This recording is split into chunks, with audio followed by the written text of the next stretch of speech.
Pour ouvrir ce JT et pour changer, un mot d'encouragement. En l'occurrence, un mot de Charles de Gaulle qui disait « 20 siècles d'histoire sont là pour attester qu'on a toujours raison d'avoir foi en la France ».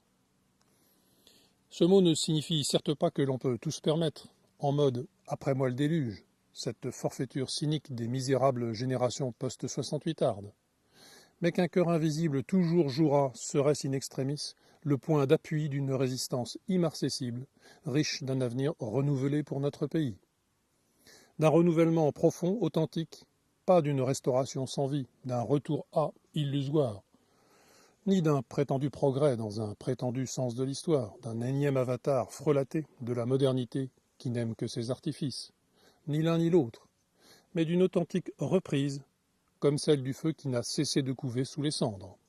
Bref, seuls 11% des Français pensent que l'immigration a un impact positif sur le pays, nous dit Le Figaro, sachant qu'ils sont 20% en moyenne sur les 22 pays sondés. Ce qui signifie, quand bien même on ne dispose pas de stats ethniques, que même parmi les azimutés de l'idéologie, ou surtout les bénéficiaires récents ou relativement récents de cette immigration sauvage et submersive, et qui subissent pourtant, comme chacun sait, les pires des discriminations racistes, il n'y a pas, et de très loin, de soutien unanime à ce phénomène entièrement provoqué, artificiel et mortifère, finalement pour tous. Dans le 10e numéro de son magazine en français Dar al-Islam, l'État islamique a appelé au meurtre de Rachid Abou Oudeifa, le célèbre imam salafiste de Brest, celui qui s'illustre tant au sujet des vertus de la pisse de chameau qu'au sujet des méfaits de la musique qui nous transforme en porc. Le magazine a notamment reproduit sa photo et l'adresse de la mosquée Sunna de Brest où il officie, et il le décrit comme, je cite, « l'imam de l'apostasie vendant sa mécréance avec éloquence ». C'est cet imam dont Hollande avait affirmé récemment, lors d'une émission de télévision, qu'il avait été écarté, ce qui est absolument faux, mais sur quoi la presse aux ordres n'a jamais fait valoir ni son droit d'information, ni celui de poursuite, comme de bien entendu. Les collabos vont sans doute voler au secours de cet imam, voir dans cette condamnation la preuve de sa modération, et faire ainsi glisser encore un peu plus le curseur de la respectabilité vers le salafisme de stricte obédience, et celui de leur référence en termes d'islam compatible entre guillemets avec la France. Du reste, c'est ce que dit déjà l'inénarrable sociologue entre guillemets Liogier. Comme le disait Pascal, quand tout se remue également, rien ne se remue en apparence. Comme en un vaisseau, quand tous vont vers le débordement, nul ne semble y aller, sauf celui qui s'arrête et qui fait remarquer l'emportement des autres comme un point fixe. Carnage lors d'un mariage kurde en Turquie. On apprend qu'il a été le fait d'un enfant kamikaze. Profitez de l'entracte, chers aveugles volontaires, car c'est ce qui nous pend au nez, et pourquoi pas dans ou devant nos écoles. Cocorico pavlovien des médias après les JO. Sans doute espèrent-ils que ce soit bon pour Hollande, leur saint patron. On serine à longueur de jour que la France a légèrement dépassé son record de Pékin, ce qui, non seulement n'a aucun intérêt, y compris sportif, ce dernier terme entendu selon son esprit originel, mais encore n'a aucun sens, du fait de l'évolution constante des disciplines, de leur nombre, de la non-participation d'une grosse partie de la délégation russe, et ainsi de suite. Ne parlons pas du fameux esprit olympique, dont on se rengorge d'autre part à tout bout de champ. Esprit olympique qui a vite montré ses limites dans certaines circonstances bien entendu peu ou pas relatées par les officines du spectacle.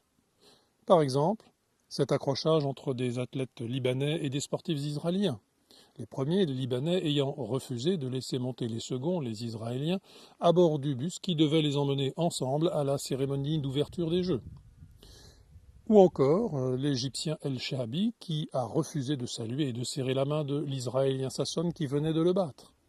Et puis cette athlète saoudienne qui a préféré déclarer forfait pour éviter de rencontrer une Israélienne et ainsi de suite. Ne parlons pas de l'hypocrisie permanente et générale au sujet du dopage sous toutes ses formes qui affecte quasiment tous les sports dès que l'on touche à un certain niveau.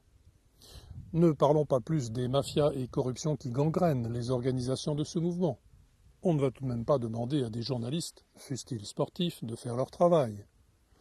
Ne parlons surtout pas enfin des enjeux commerciaux faramineux qui soutiennent le spectacle et de la puissance dérivative de ce spectacle, autrement dit de l'abrutissement collectif qu'il permet, pendant que le réel, lui, cavale loin devant tous ceux qui veulent l'ignorer ou le mentir. Il est plus que probable qu'il se rappellera à tous brutalement. Il y a beau temps que, amateur de sport, je n'en retrouve le plaisir sain qu'en des circonstances modestes, de niveau départemental ou régional au grand maximum. Et encore, cela dépend beaucoup du fait qu'on y retrouve assez de ce qui faisait la cohérence de notre population il y a encore quelques décennies, soit avant la mise en œuvre stupéfiante du grand remplacement, n'en déplaise à ceux qui ne veulent pas voir. Enfin, pour la première fois depuis la fin de la guerre froide, le gouvernement allemand a l'intention d'appeler la population à constituer des stocks de vivres et d'eau, nous apprend le Frankfurter Allgemeine Sonntagszeitung. L'armée suisse a déjà réfléchi de son côté, et depuis un moment, à des préparatifs de défense nationale dans la perspective d'un chaos européen et migratoire. La possibilité d'un conflit au sein même de notre pays est également clairement envisagée désormais par notre armée et les forces de l'ordre. Quant au juge Trévidic, on se rappelle qu'il a indiqué que la France, selon lui, allait connaître une année épouvantable. Et il ne songeait nullement, bien entendu, aux élections présidentielles, qui pourtant pourraient sonner le glas des espoirs d'une France se ressaisissant au bord de l'engrenage fatal. Mais les alarmistes de tout poil se trompent. Les politiques menées depuis des décennies sont couronnées de succès. Elles ont créé une situation des plus favorables pour l'avenir de nos enfants, c'est l'évidence. Si l'on concédera qu'il y a bien quelques problèmes ici et là, qu'ils sont même assez violemment contrariants, il n'empêche. Vive les JO, l'immigration sans bornes, le spectacle et la consommation, le mélangisme et l'inculture, l'oubli et l'addiction au faux généralisé, l'irénisme et la décadence, la paix de la démission et enfin finale, la soumission. On le voit, tout ça est on ne peut plus désirable et ne peut que très bien se finir.